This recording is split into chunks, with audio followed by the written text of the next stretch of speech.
be our plotting of the numbers. So remember, when I plot the number, I put the dot directly on the number line, right where that number occurs. Say, for example, I had 0 as number 5. Then on this one, I would plot the number at 0, and then above it, I would put the number 5 to show which one of those that is. And just for the record, normally I would use letters here instead of numbers so that doesn't get confusing.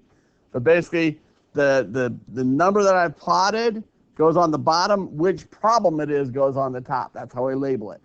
You have 1 minute. Go. Guys, this one should have been a no-brainer. The 2 goes right here. I put number 1 above it. Why? Because that's number 1. 1/4 is going to be, this would be half. So I go halfway between there. That's 1/4. That's number 2. Okay? 4 1/3. So at 4, it's less than half. So it'd be like I'm dividing it into 3 pieces. So right there is going to be 4 1/3. That is number 3. 7/2. I need to turn it back to a mixed number, which would be 3 1/2. So that was going to be right here. That is number 4. And then number 5 was our 0 over here. Does that now make sense to you, Sophia? Wait, if it's 3 1/2, why is Which that? part doesn't make sense? Guys, one person should be talking. The numbers. Like, I understand the plotting. I don't understand the numbers. The numbers are just the labels for which problem I'm showing you the number for. Not those numbers, other numbers. These, the fractions? Yes, fractions are having difficulties. The other ones I'm good. Okay. It's like only one. So fractions is basically just saying between the numbers that I'm looking at, how far across that space am I? So 1/4 is saying I divided it into 4. The bottom number, the denominator, tells me how many spaces I'm dividing that section into. The top number tells me how many of those sections I'm going. So the bottom number is the cutting, and then the top number is how many. Yes, the bottom number is the cutting. The top number is how many of those cuts am I going across. Liam. Yes, Maverick.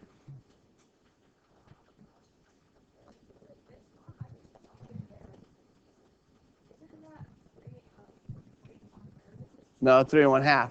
Wait, you simplifying it? Yep. Austin? I believe the mathematical term for a top number and bottom number in numerators are that. You are correct. Yes. So you're saying that when we see the number line, if it's 1 1/2 and it has turned into like 1/3, then we just make 2, then we like space it out into how many of the denominator is. The denominator tells you how many spaces are between the numbers.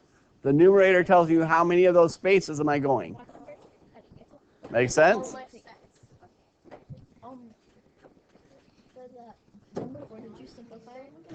Yes, number 4 I actually simplified. I said 2 goes into 7 3 times with 1 left over. Oh, makes sense. Totally. Yes, Leanne? I don't get number 4 because it's an Simple. we just have to make Because a mixed number. I had to turn it into a mixed number, so I simplify. I just say how many times will 2 go into 7? 3. 3. So that gives me 6, so that whole 3, but that means there's still 1 left over. So 3 1/2. Make sense? Austin? That's nice. Yes, Callie. Guys, one at a time. Only the person I've called on. Like 3 1/2. The way to check if it's 7 1/2, then We're going to talk about those. we put them up each at the bottom and then a plus sign at the top. Okay, guys, turn the page. Liam and Austin. One of you is going to have to move if you guys keep talking. It's your choice. I'll leave it up to you for right now. Talk when I allow you to talk, not while I'm talking. Okay? Now, I'm going to go through this first part because for some of my visual learners, this will be helpful for you to understand how we're getting the answers we're getting.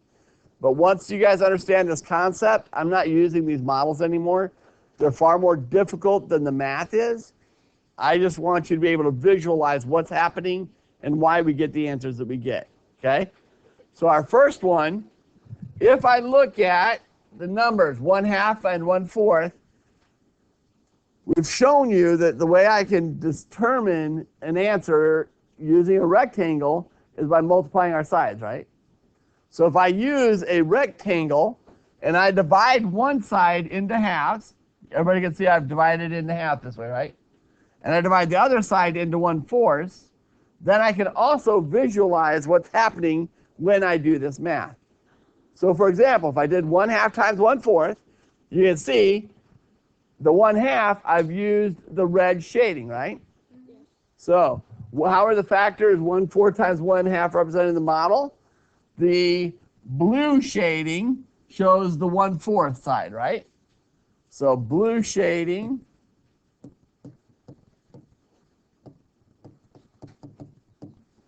is 1/4. That says blue. The red shading then is what? How much of the model?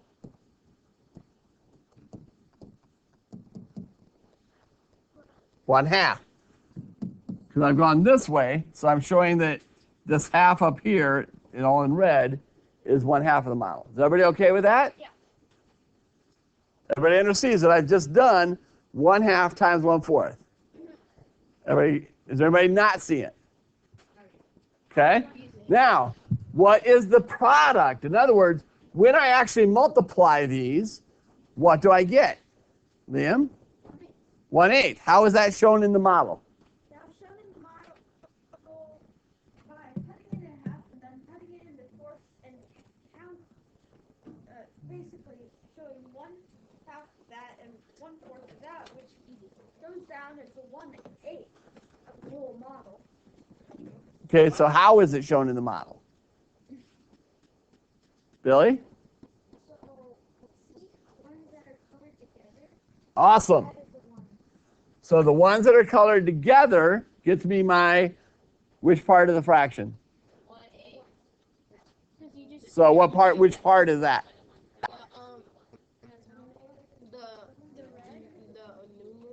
The numerator. So the numerator is the double shaded.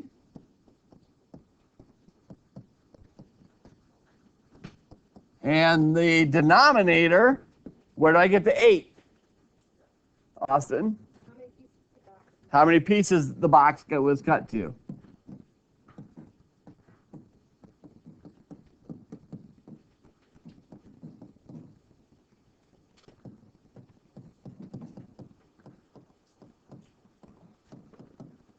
Does that make sense to everybody? So from the model, can you understand why the answer of 1/2 times 1/4 is 1/8? Austin?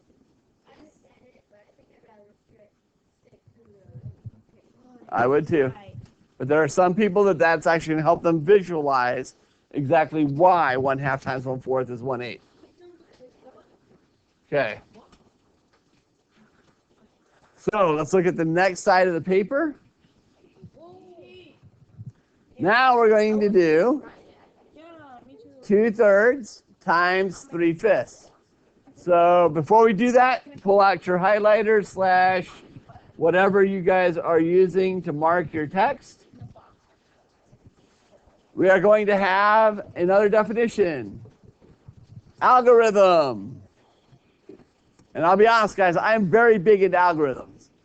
If I don't feel the module does a good job of giving you an algorithm, I will make sure you have one to solve every problem that we do this year. Because I think this is probably the most important part of math, and the reason math is so important for you is understanding how to use algorithms. How do I think through and solve a process?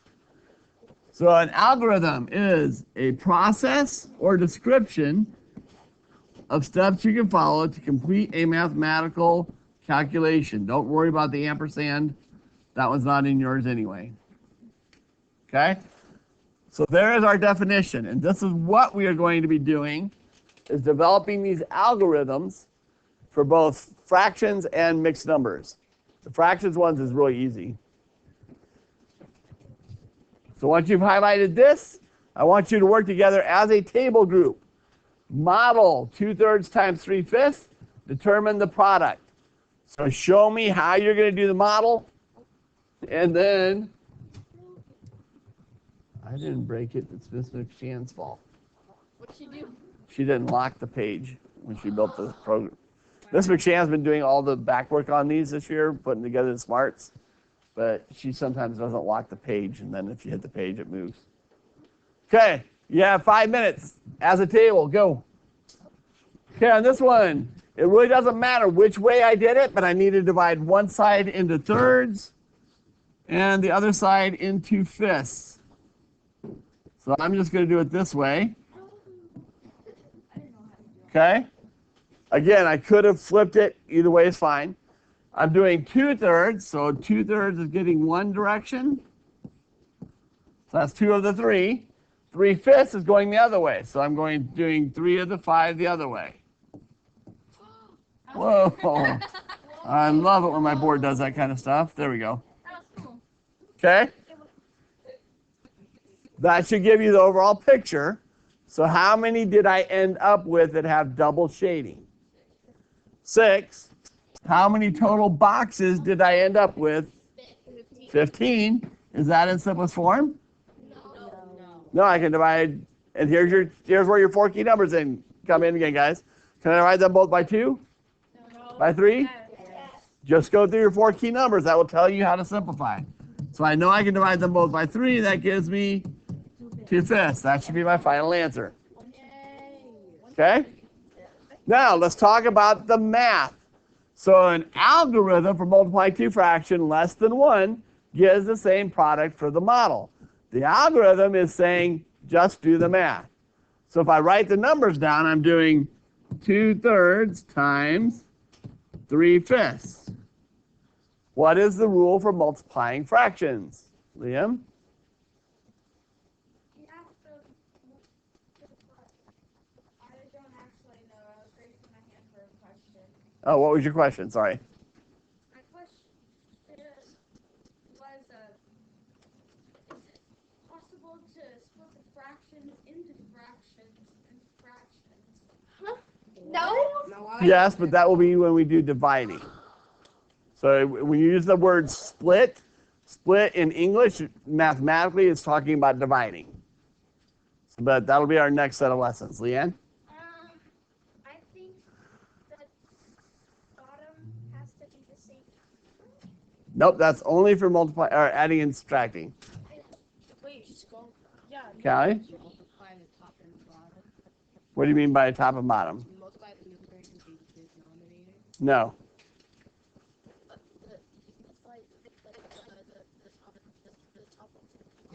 Good.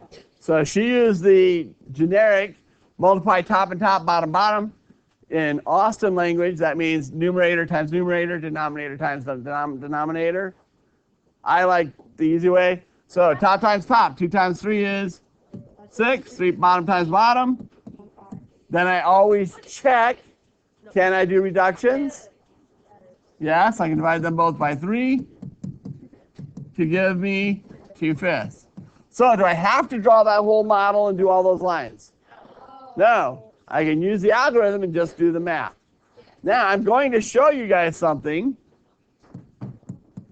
that I feel makes this whole math process a lot easier. Here's one of my concerns. A lot of my students, unfortunately, don't have the greatest number sense. So as you get into bigger numbers, it becomes more difficult.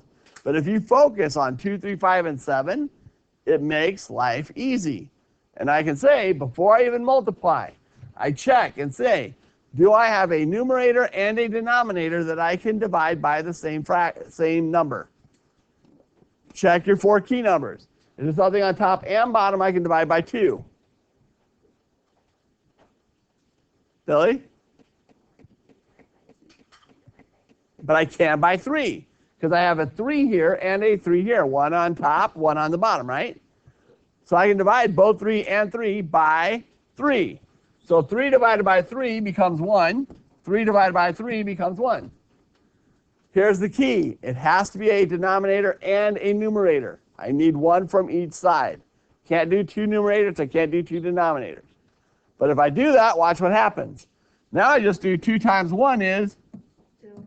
1 times 5 is? 5. I got my answer in simplest form. If you will do reductions before you do the multiplication, number one, less chance of a multiplication error because I'm doing smaller numbers. Number two, if I've done my reductions properly, my answer will always come out in simplest form. The only exception being there may be a need to go, especially if I'm doing mixed numbers, to still simplify. Does that make sense? If you don't like this, that's fine. You can do the bigger math. You're just opening yourself up to a whole lot of issues as our numbers continue to get bigger. Brandon? Good, then you keep going until you can't do anymore. Okay? Let's turn the page. Okay, at this point, because of time, we're down to about 14 minutes before lunch. And right after lunch, you guys are coming back and doing the quiz. Hint, come back as quickly as you can because as soon as you come back, I'll give you your quiz. You're going to have whatever time remains to start. So the quicker you get back from lunch, the more time you're going to give yourself for the quiz. Now, I can also use improper or mixed numbers in order to multiply. Here's where I'm going to give you guys an algorithm. So my first step, if I have mixed numbers that I'm multiplying, is I need to turn them to improper fractions. So over to the side here, I'm going to have you write your algorithm. So turn all numbers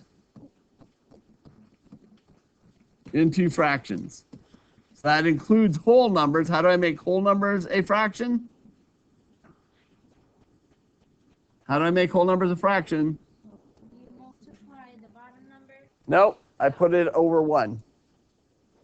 So if I add the number 3 to make it a fraction, I make it 3 over 1. Okay? Now, to help people remember how to make mixed numbers into proper fractions, I've come up with a little basketball analogy. How many of you know what a slam dunk is? Raise your hand. It's in basketball. Okay? The basketball play, it's the really cool one where you see the guys that jump way up above the rim and slam the ball directly through the hoop instead of shooting it. That's a slam dunk. So if you've ever watched a slam dunk contest, I love those because those guys are amazing athletes, but one thing you'll notice is that as they come to the basket, they're dribbling the ball, right? And they take the ball and they go super fast at the start, right? Because their first part, they've got to get the ball up to where they can hold it. Then they just hold it there until they get to the basket, and then really slow it goes through the hoop, right? Same thing when I'm turning mixed numbers into improper fractions.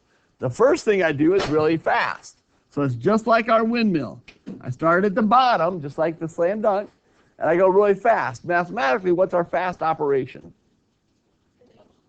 No? The fast operation is multiplication. Multiplication. So I'm going to multiply. And then just like my basketball player, that last part I just kind of hang there and go slow. So what's my slow operation? Addition. So it's just like a slam dunk. I'm taking the 2, I'm going fast. 2 times 3 is? 6. Then my slow part, plus 1 is 7. So this becomes, what happened? There we go. I don't know what's going on. So this becomes 7 halves. Because 2 times 3 is 6, plus 1 is 7.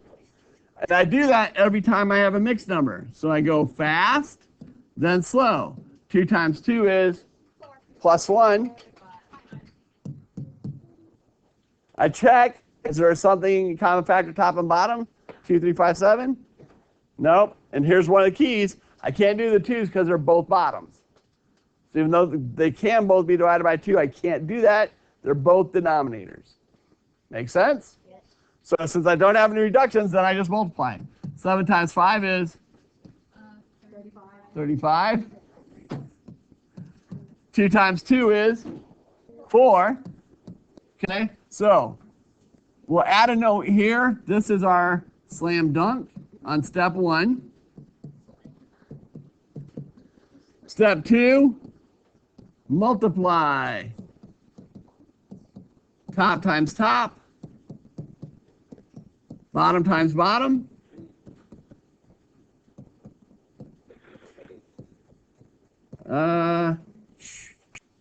Actually, I need to add, that's actually step 3.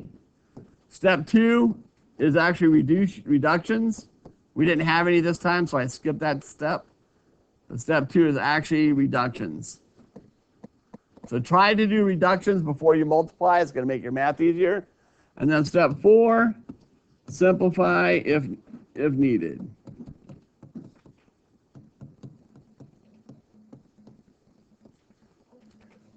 So just to make sure everybody has read all 4 steps. Step 1, turn all numbers into fractions. Step 2, look for reductions. Step 3, multiply top, top, bottom, bottom. Step 4, simplify if needed. Leanne? Reductions, that's when I had that same factor on the top and the bottom. That's where we check our 2, 3, 5, 7. Okay? So, we're on step 4, simplify if needed. How many times will 4 go into 35? Without going over? 8. 8. How much is left over? 3. 3. Because 8 times 4 is 32. That means there's 3 left over. That becomes my new numerator.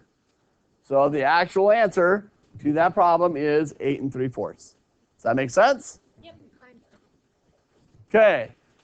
Fortunately, and I do like this in today's lesson, we're going to have a considerable amount of time to do some practicing. We're going to skip that page for now because it's basically the same thing. I want everybody to go ahead and go to page 38. Here's where we start some real life examples. So we have a recipe. It is. Feel free to go home and try it. So Megan and CJ tried to do this mathematically to solve how much almonds it's going to take to make 3 batches. You can see the difference in their work, right? No. Oh, yes. So they both turned them both into improper fractions. The whole number was put over 1. The mixed number, they slam dunk. 3 times 2 is 6, plus 1 is 7, so 7/3. They both did that, correct? Here's where they did it differently. CJ did what? What did we call that? Reductions. CJ did reductions. He said, oh, wait, I have a factor of 3 and a factor of 3. So I can cross both those out. Technically, I would have liked to see him make those 1s, but crossing them out does the same thing. Megan just did the math. She did 3 times 7 is 21. 1 times 3 is 3. Here's the big difference. Because he did his reductions, he came straight to the answer, didn't he? She had bigger numbers that she still needed to then divide to turn into the whole number. Are they both correct? Yes. Can I do it either way? Yes, you are able to do it either way. But CJ made life easier for himself. This is what I would like to see you guys do. Austin, I'm talking. I didn't acknowledge you for a reason. Because we got 10 minutes left to finish all these problems. So I know you've got a lot of great thoughts, but we need to focus. Uh-oh. Fortunately, you guys didn't see that. I'm satisfied. Okay? I want you guys to work as many of these problems as you can. The raisins, sunflower seeds, and pumpkin seeds are on the previous page. It's on the same for the ones you're looking at. I'm making 4.5 batches. So that's what I'm going to multiply each of those by. Once you've done that, do as many of these next 6 as you can. So basically you have 9 problems. We have 8 minutes. So I'm going to give you guys 5 minutes and then I will go over the answers. Get as many of them done as 5 minutes as you can. I do apologize for time constraints, getting to lunch and then having the quiz. We're going to have to run through this piece. So I'm doing 4.5 batches. How many raisins do I need for each batch? 4.5. So 4.5 times 4.5, we slam dunk. So that becomes 9 halves times 9 halves. So that becomes 81 over 4. 4 goes into 80 20 times with 1 left over. Guys, quiet down. Okay, 4.5. How much sunflower seeds did I need? 1 1/3. 1 1/3. Slam dunk both.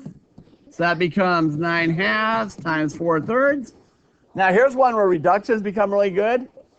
So dividing by 3, I can do 1 and 3. Dividing by 2, I can do 1 and 2. So it's just 3 times 2, 6. Okay? If you didn't do reductions, you ended up with 36/6, which still simplifies to 6. But if you guys will start doing reductions, again, as the numbers get harder, reductions become even more important. Pumpkin seeds, 4.5 times how much pumpkin seeds? 2 1/4 of 8 pumpkins. 2 1/4. Slam dunk. So that gives us 9/2 times 9/4. Don't have any reductions, so that's 81/8. Goes 10 1/8. Okay? Did anybody get to part number 3? I did, but I didn't do the slam dunk. Okay, I'm just going to do a couple for real quick that one. Got a minute? Gives us 5/2 times 15/17. I have a reduction there on the 5s. Becomes 17/2, or 8 1/2. Next one, slam dunk, gives us 8/3 times 16/17. One reduction makes it 34/3, or 11 1/3. You guys see how these reductions make life easier? Because if I didn't reduce, I'd have to do 8 times 17, which is going to get me 136 divided by 12. Much easier to do 34 and 3. Part C, 7/4 times 12/5. I have a reduction there I could do. Gives me 21/5, or 4 1/5. Okay, bell's about to ring, so I'm going to stop for now. Okay, the homework. We had 2 pages today. We've got page 41 and page 42. I'm seeing a lot of people that are not doing your journal entries. Please put a star, do something there to help yourself remember to do this. Someone asked me, is there a right or wrong answer on the journal entries? Guys, honestly, there really isn't. This is a chance for you to talk and reflect. It's kind of your way to talk back to me on what I'm teaching you so I can make sure that you're actually understanding these concepts. So this one talks about the standard algorithm and how do I use it to calculate the product of 2 mixed numbers. Key there being mixed numbers. I'll give you a hint. I actually had you guys write your algorithm out. There were 4 steps. Then, number 1, read and solve each problem. I'm going to put something in here that's not here, and we're going to say, excuse me, we're going to say that this is the daily routine. And so each day this week, a week is 7 days. So make sure you have those notes. For those of you that are still doing your quiz, you can look at the video tonight. And that just breaks it down. So how many will she swim? How many will she cycle? Going to the back page, page 42, or 41, sorry. Tristan's putting down new sod. It's basically just, I'm going over this right now. I'm going over these 2. So you're just going to multiply because it's a yard. And then, I'm sorry? Or are you doing like slam dunk? Slam dunk, because they're mixed numbers. And then 3 through 8, it's just 6 problems with mixed numbers. Don't forget your 4 steps. And don't forget that whole numbers, to make it a mixed number, I put whole numbers over 1. Okay? So it should be, honestly, relatively simple homework. You've got 8 problems. Most of them is just straight up multiplication using the algorithms that we've given you. Any questions? No. Okay.